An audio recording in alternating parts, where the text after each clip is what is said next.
Desde o final de Next Dimension e o lançamento de Saint Seiya Den, a comunidade está um pouco no escuro e pensando em como será que o Kurumada vai iniciar o próximo arco de Saint Seiya. Será que vai ser explorando as memórias deles? Será que veremos Zeus logo de início? Será que Cronos vai se transformar no grande vilão logo de cara? Tem muitas dúvidas e muitas possibilidades que as pessoas jogam na mesa. E nesse vídeo eu queria apresentar a minha possibilidade de como vai ser a saga do céu de Saint Seiya. Antes de falar do próximo arco propriamente dito, eu quero explicar um pouco de como cheguei a certas conclusões. A primeira coisa que eu penso sobre o próximo arco de Saint Seiya é que com certeza ele não vai ser um arco só, como foi o caso de Next Dimension. Eu imagino que vão ser, novamente, 3 grandes arcos para essa obra acontecer. Um primeiro deles de resgate, de recuperação com um grande inimigo, um segundo já focado um pouco mais nessa questão do Olimpo, e no terceiro com o inimigo que eu realmente creio que vai ser o final, que é o Cronos. Então, parte a parte. Arco 1. Eu não consigo não ver o primeiro arco de Saint Seiya sem ter 2 grandes figuras que estão presentes nos bastidores da obra. A primeira delas é a deusa Aker, nos apresentado lá nos mangás Saint Seiya Origin e Saint Seiya Destiny, lançados pelo Kurumada lá em 2018 e 2019, mais ou menos. Ela é uma personagem que até o momento não tem nenhuma finalização na obra de Saint Seiya. É claro que a Final Edition ainda está saindo lá no Japão, o Kurumada pode finalizar a história dela nas páginas da Final Edition, o que eu particularmente não gostaria muito, mas eu não tenho dúvidas de que é uma personagem que com certeza vai voltar se ela não for finalizada em Hades. Por quê? A história dela ainda está profundamente ligada a Athena. Foi ela quem colocou Lemur nos Gêmeos, ou no caso Saga, e causou toda aquela rebelião que se deu no santuário. É ela que ajuda a incitar um pouquinho mais o Canon e apaga as memórias dele quando ela descobre a verdade. É ela que vai até o submundo e tira Saga, Kamo, Shura, Xion e todos os outros do Cócito para que eles possam vestir Sapuris e lutar por Hades e fazer parte daquele teatro. É uma personagem que fez muitas coisas e muitas coisas ruins para os Cavaleiros e ainda não teve nenhuma finalização em termos de roteiro e narrativa. Então eu acho que seria muito mais do que justo, aproveitando essa onda de ter uma personagem ainda ligada ao Hades, nós temos a Aker de alguma forma tentando mexer com a Athena e tentando mexer com os Cavaleiros de Bronze. Pois percebam, a Aker só age em momentos de grande fragilidade desses personagens. A primeira aparição dela é justamente colocando Lemur no Saga, quando os Cavaleiros ainda não estavam formados e só tínhamos Xion como grande mestre e Doko vigiando as 108 estrelas malignas. Até mesmo Thanatos e Hypnos, outros espectros, ainda estavam selados. Então é um personagem que age por debaixo dos panos sempre. Depois, ela volta a agir no momento de fragilidade dos Cavaleiros de Athena causado por ela. Um santuário com diversas baixas, poucos cavaleiros, e ela manda logo 5, 6 Cavaleiros de Ouro para poder causar mais um grande conflito lá. Nesse momento da história em que estamos, a Saori acabou de recuperar a memória, ou pelo menos uma parte disso, pelo que a gente percebe no Saint Seiya Den, e Sei e os outros estão completamente sem memória. É o momento perfeito para ela atacar e se vingar, talvez até mesmo pelo próprio Hades, se ela tiver essa devoção a ele, o que também é uma outra coisa. Eu às vezes me questiono quais são as verdadeiras intenções e lealdade da Aker. Será que ela de fato é leal a Hades? Será que ela tem essa devoção como Thanatos e Hypnos tinham? Não sei, é uma coisa que às vezes me deixa em dúvida, ainda mais tendo Cronos como esse possível grande mentor da obra por debaixo dos planos, a partir de Next Dimension. Aker também é muito importante por estar ligada a Hades e ao submundo, e nós termos um personagem que também creio que vai fazer parte desse primeiro arco e que pode ser encontrado no Tártaro, ou seja, o Asclepio. Ao final de ND, o Asclepio diz que ele vai retornar, ele faz essa promessa. Promessa essa que não é típica dos mangás do Kurumada. São raríssimos os casos, na verdade eu só me lembro do Asclepio, de um vilão dizendo que retornaria de alguma forma. Mesmo Poseidon, que foi derrotado, não é derrotado fazendo uma promessa de uma próxima batalha, mas falando que o Olimpo cairia em cima de Athena e a puniria pelos atos que ela está cometendo. Asclepio ainda tem uma história muito mal finalizada com os Cavaleiros e com Athena. Os próprios Cavaleiros de Bronze precisam agora mostrar que junto ao Seiya eles podem sim vencer e fazer diferente como foi contra o Asclepio, já que lá naquela luta eles ficaram devendo bastante. Eu imagino que o Kurumada também esteja pensando nisso. O Asclépio é o primeiro vilão perfeito, principalmente numa questão de nivelação de poderes. Eles podem usar armaduras de ouro e se superarem, tendo talvez armaduras de ouro V2. Eles podem usar armaduras divinas e ficar já num ponto um pouco mais facilitado para alcançar este estágio e lutar contra inimigos ainda mais poderosos. Asclépio é uma primeira barreira perfeita para um primeiro arco que promete ter um nível de poder muito acima. E acho que explorar um pouco mais desse ódio dele para com Athena e para com os cavaleiros, querendo assumir e tomar o controle do santuário, ainda mais tendo um santuário, pelo menos pelo aquilo que a gente imagina, fragilizado e completamente desocupado, ter o Asclépio ali com essas ambições também seria muito interessante, querendo mais uma vez se tornar o governante disso. Botar um ponto final na história do Asclépio e botar um ponto final na história da Kaer é uma excelente maneira de você amarrar pontas que começaram tanto na saga clássica quanto em Next Dimension e fazer com que isso fique completamente conectado para aí sim fazer os cavaleiros, já com níveis de poder estabelecidos, com as armaduras que eles vão ganhar estabelecidas, partirem para novos desafios. E esse ponto da armadura também é muito importante. Nós vemos durante todo o arco de ND a reafirmação de que eles são os herdeiros de Aquário, Libra, Leão, Virgem e Sagitário. Lá nos Elísios, durante a saga clássica, nós os vemos vestir essas armaduras. Eu acho que pela coerência narrativa seria muito interessante que o Kurumada nos desse os nossos personagens que conhecemos justamente como Cavaleiros de Ouro. Por que não? Eu acharia isso realmente muito positivo, que eles pudessem ser Cavaleiros de Ouro. Aqui tem várias formas de fazer isso se tornar interessante e possível, usando inclusive o conceito que já foi apresentado no próprio clássico. As armaduras elas podem evoluir. Se as armaduras podem evoluir, a gente pode imaginar que, por coerência, a armadura de prata e a armadura de ouro também são capazes de evoluir. Ver novas versões dessas armaduras de ouro, inclusive com acesso talvez à armadura de ouro divina, seria extremamente positivo para cavaleiros que já merecem fazer parte dessa elite de Athena. Um santuário completamente acabado, completamente decadente e quase destruído, merece uma espécie de renascimento. Eles são essa nova geração. Eles assumiram o manto dos Cavaleiros de Ouro em termos de missão e agora eles assumiriam ainda mais propriamente dito, se tornando Cavaleiros de Ouro. Eu acho que é o caminho natural, mas nada impede que eles comecem o arco ainda como Cavaleiros de Bronze e posteriormente se tornem Cavaleiros de Ouro. Nada impede que nada disso que eu estou falando esteja completamente errado e o Kurumada os faça se tornarem cavaleiros apenas no final da obra. Para mim, particularmente, seria um pouco decepcionante, mas eu preferiria muito se eles começassem como Cavaleiros de Ouro, porque eu acho que agora sim tá na hora de ver os personagens passando para essa próxima etapa. Antes da gente ir para a próxima especulação de como vai ser o próximo arco de Saint Seiya, eu queria lembrar a todos que agora o canal conta com um clube de membros. Então, se você quiser apoiar o canal da M-Tempest de alguma forma, dê uma olhada nos nossos níveis de membros, nos benefícios. Lá você tem acesso a vídeos exclusivos, lives exclusivas, grupo do WhatsApp, vídeos antecipados e um monte de benefícios que a gente tentou fazer para poder tornar eles atrativos para vocês, mas principalmente com preços bem baixos. Coloquei os mais baixos possíveis que o YouTube me permitiu para fazer com que vocês façam parte e possam ajudar um pouco o canal a continuar se mantendo e também a continuar evoluindo de outras formas. Beleza? Então, com esse pequeno aviso deixado, vamos para o próximo arco de Saint Seiya na minha visão. Eu imagino que o segundo arco desse próximo arco do céu, esse grandioso arco do céu de Saint Seiya, que é provavelmente o que vocês mais aguardam, vai ser de fato um arco focado em Zeus e nos Olimpianos. No final de ND, o Apolo deixa muito claro que Zeus seria muito mais severo do que ele e Artemis estavam sendo com Athena. Se ele descobrisse o que a Saori fez em Next Dimension, ele provavelmente iria querer destruir toda a Terra. Apolo e Artemis não queriam isso. Queriam no máximo a destruição dos cavaleiros e aprisioná-los, tanto Athena quanto os cavaleiros. Mas a Terra estava sendo deixada em paz. Imagino que com essa volta de Athena, a luta contra Kaer, a luta contra Asclépio, isso obviamente vai chamar uma atenção do Olimpo.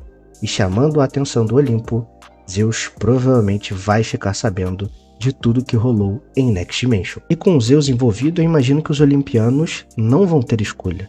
Tanto Apolo quanto Artemis, que querem ajudar Athena, serão obrigados a de alguma forma combater a sua irmã, ou eles próprios podem acabar rodando de alguma maneira.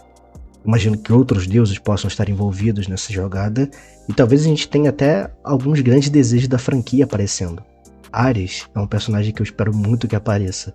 Não sei se com um exército completo, com um arco completo só dele, mas seria tremendamente interessante ver mais olimpianos além de Artemis e Apolo, obviamente o próprio Zeus, tomando lados e discutindo lados nessa questão toda.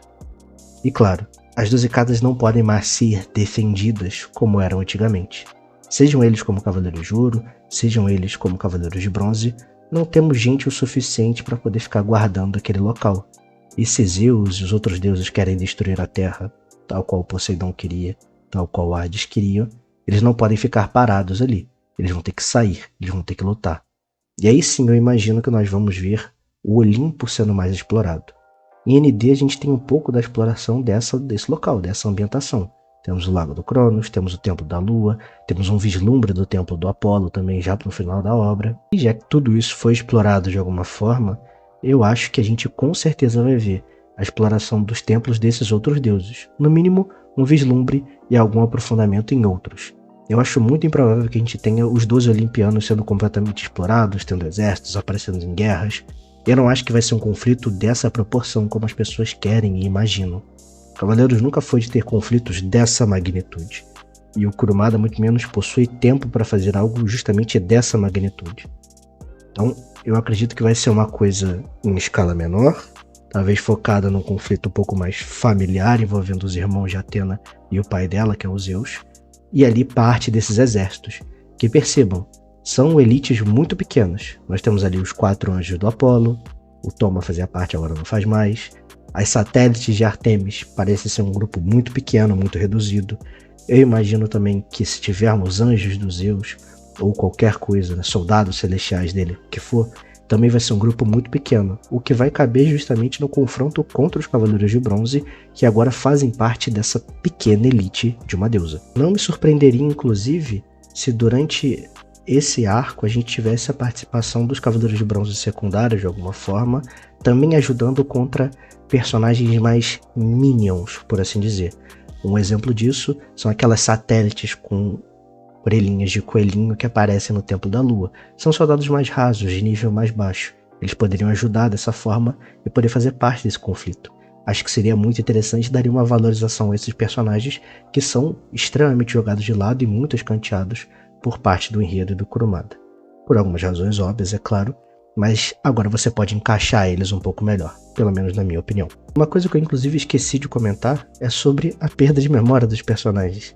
Eu peço perdão por isso estar tão adiantado no vídeo. Eu não acho que o Kurumada vai se demorar tanto na questão da perda de memória dos personagens, justamente por ele sempre ter um pace mais rápido e ele não ter tanto tempo assim para esticar uma história como ele fez com o Next Dimension. Eu acho que a gente vai ter pelo menos 2, 3, 4 capítulos para se aprofundar em como estão as vidas desses personagens e algo vai fazer com que eles tenham que novamente se unir, que eles recuperem as memórias e que eles voltem a servir como Cavaleiros de Atena. Porque, por mais que Saint Seiya seja uma obra sobre desafio ao destino imposto pelos deuses, é também uma obra que segue a temática do destino. Os personagens estão destinados a algo, estão destinados a serem cavaleiros. Eles têm um destino a seguir. Se eles têm um destino a seguir, eles ainda vão se juntar, eles ainda vão lutar, e eles ainda vão voltar à função que eles têm que exercer. E aí, nesse grande segundo arco, eu chuto que nós não vamos ter lutas grandiosas contra deuses, como algumas pessoas imaginam. Eu não imagino o Seiya saindo na porrada com Apolo. Eu não imagino o Seiya saindo na porrada com Artemis. Eu não acho que esse tipo de conflito vai acontecer. Mas eu imagino que pelo menos um deus desses vai ser de fato confrontado nesse sentido físico. E esse será Zeus. Zeus é um personagem que, pelas entrelinhas do Kurumada, desde a série clássica, já nos é mostrado que ele é não tão diferente assim do Poseidon e do Hades. Não que ele tenha intenções malignas com relação à Terra, mas ele é um cara que, se precisar destruir, que se precisar fazer o que for com a humanidade, apagar e fazer de novo, ele vai fazer. O Apolo, pelo menos, deixa isso muito claro, na minha opinião. O confronto entre Zeus e Seiya é muito esperado pela comunidade, ele é muito comentado em entrevistas do Kurumada nos anos 90, início dos anos 2000, e eu acho muito difícil que ele ignore esse pedido, esse desejo, ou que ele próprio não tenha esse desejo de fazer um confronto entre Seiya e Zeus. que eu não acredito que o Seiya vencerá. O Seiya não venceu nenhum confronto contra deuses grandes desse tipo. Nenhum. Seiya não ganhou do Poseidon, Seiya não ganhou do Hades. O único deus que o Seiya ganha de fato, durante a série clássica, é o Thanatos, que é um deus menor, muito poderoso, é verdade, mas um deus menor. Eu acho que vai caber a Saori a missão de finalizar esse combate contra os Zeus. Porque é ela quem finaliza o combate contra Poseidon, ela quem finaliza o combate contra Hades também. Então, nada mais justo e nada mais coerente com a narrativa que o Kurumada vem pregando ao longo da obra, que seja ela a finalizar essa confrontação contra Zeus. No entanto, eu acho que essa luta contra os Zeus, apesar da Saori conseguir terminar ela de alguma forma, não necessariamente vai ser resolvida num conflito físico. E por que eu digo isso? Porque Cronos ainda existe. E é aí que eu chego à terceira parte dessa minha imaginação do arco. Eu tenho pra mim que com certeza Cronos será o vilão final de Saint Seiya. Esse era o planejamento lá na trilogia de filmes que começa com o Prólogo do Céu. Eu acho muito difícil que o Kurumada tenha mudado isso, tenha mudado essa visão dele de como fazer os arcos. Então Cronos com certeza será o vilão final de Saint Seiya, mas eu acho que essa luta não será tão simples assim. Fazer inimigos transformarem-se em aliados é uma especialidade do Kurumada. E eu acho que teremos Zeus, Apolo, a própria Artemis, esses deuses que foram contra Atena, de alguma forma do lado dela, para que eles possam lutar contra o Cronos. E aí essa parte é a mais difícil de imaginar para mim. Cronos até o momento não tem um exército. Não foi apresentado. Nós temos Cronos aparecendo em outros spin-offs de Saint Seiya. Por exemplo, Jerome Oki disse que o Cronos que ele faz em Time Odyssey é o mesmo Cronos de Next Dimension. Se o exército dele forem as Horas, que nós vemos em Time Odyssey, com todo respeito, vai ser bem decepcionante. Eu não vou gostar disso. Mas eu não descarto a ideia de que Cronos, de alguma maneira, possa inclusive ter aliados ocultos dentro do Olimpo. Que alguns deuses que se abstenham em primeiro momento de lutar contra Atena estejam, na verdade, do lado do Cronos. E que tudo isso seja um grande golpe, uma grande manipulação contra o próprio Zeus. E aí você tem essa união familiar, como eu falei, de Zeus, Apolo, Artemis e Atena, lutando contra Cronos, lutando contra esses outros deuses.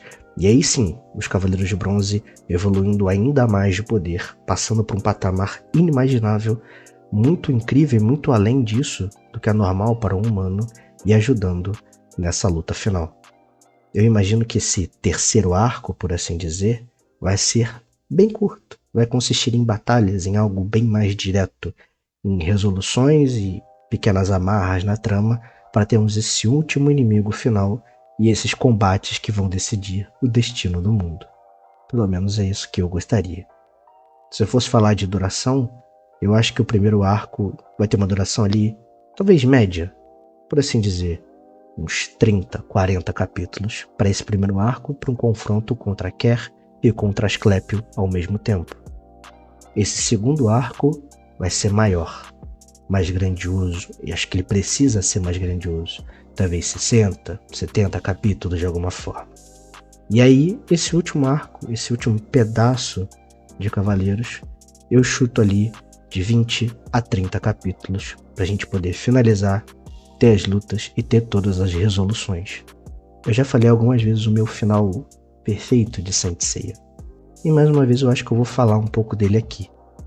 Para mim o final perfeito de Cavaleiro do Zodíaco seria Yoga, Shiryu, Ikki, Shun. Todos eles finalmente podendo tocar adiante as suas vidas. Não largando o ofício de serem cavaleiros, mas tendo uma vida de paz, uma vida boa, uma vida tranquila. Mas pelo que Shiryu diz em Next Dimension, de que ele não vai morrer numa cama, velho, e que ele quer morrer no campo de batalha, eu imagino que o final vai ser com todos eles realmente morrendo. Eles vão se transformar no que os Cavaleiros de Ouro foram para eles. Um exemplo, uma coisa a ser seguida por uma nova geração. Eles vão passar essa chama adiante e vão morrer junto da Saori para se sacrificar, para fazer com que o mundo seja salvo. E aí eu imagino que o santuário e o mundo seja entregue justamente nas mãos do Kiki. O Kiki vai ser o próximo grande mestre. o que vai tocar essa próxima geração de cavaleiros. Ou até mesmo eu não descarto a possibilidade de que não existam mais cavaleiros. A Saori é uma personagem que vem quebrando ciclos e quebrando pequenas coisas ao longo desses arcos de Saint Seiya. Ela, por exemplo, botou fim ao sofrimento eterno das almas. Vocês acham mesmo que não é possível ela quebrar ou botar fim à lógica dos olimpianos ou dos deuses de um modo geral, de que os humanos merecem ser destruídos? Para mim, o final seria maravilhoso se ela pudesse convencê-los de que a humanidade vale a pena de existir, de que a humanidade tem que existir, e os deuses, ao invés de quererem destruir os humanos, passarem a zelar por eles, entender o que é o amor, serem ensinados ao que é o amor, e voltarem a ter essa conexão com a humanidade. Isso para mim seria um final grandioso, e claro, justamente às custas do sacrifício dos Cavaleiros de Bronze. Eu acho que eles precisam ir. A vida comum e pacata não combina com nenhum deles, e os próprios admitem isso. Eles não são pessoas normais, eles são cavaleiros. Então eu acharia muito bonito o final onde todos se sacrificam para manter a paz na Terra, para manter o mundo a salvo, e aí sim, uma humanidade continuando de forma pacífica eternamente. Pelo menos no mundo de cavaleiros. E em linhas gerais, pessoal, é isso que eu tenho de imaginação para um próximo grande arco de Cavaleiros do Zodíaco. Ele vai ser dividido em 3 partes, com Asclepius no início, Zeus no meio, Cronos por último, e seguindo uma estrutura um pouco mais padrão ao que nós vimos na série clássica. Porque olhando para essa grande estrutura da obra de Cavaleiros do Zodíaco, nós temos uma obra inicial com 3 grandes arcos, ou seja, Arco Santuário, Arco Poseidon e Arco de Hades. Nós temos uma obra no meio, que é um único grande arco, Next Dimension, e aí uma última obra com 3 arcos, seguindo a estrutura que existe no próprio clássico. Nós temos o primeiro arco Santuário, que é dividido em Guerra Galáctica e Cavaleiros Negros, Cavaleiros de Prata e 12 Casas. Nós temos o arco Poseidon, que é um único arco só, um arco grande, linear, bonitinho. E um último arco, que é o arco de Hades, também dividido. Hades Santuário, Hades Inferno e Hades Elísios. Então eu acho que o Kurumada vai replicar essa estrutura e tornar a obra essa grande superestrutura. É por isso que eu tenho em mente que teremos 3 arcos, é por isso que eu tenho em mente que vamos ter todos esses inimigos. Mas e você? Como você pensa que vai ser o próximo arco de Saint Seiya? Você acha que vamos ter Asclepius como inimigos? Aposta em outro? Como você formula o seu grande arco de Cavaleiro Zodíaco? Conta aqui nos comentários, me diz. Eu vou adorar discutir, vou adorar saber quais são as ideias de vocês. E quem sabe, eu mesmo não incorporo elas nas minhas teorias. Perfeito, meu povo? Mas é isso. Meu muito obrigado. Se você gostou desse vídeo, deixe seu like, divulga pros amigos, manda pra galera. Vamos discutir, vamos debater, porque manter a chama de Cavaleiros viva é sempre muito importante. E eu conto sempre com a ajuda de vocês. Um grande beijo, um grande abraço. Vejo vocês na próxima live ou vídeo e valeu!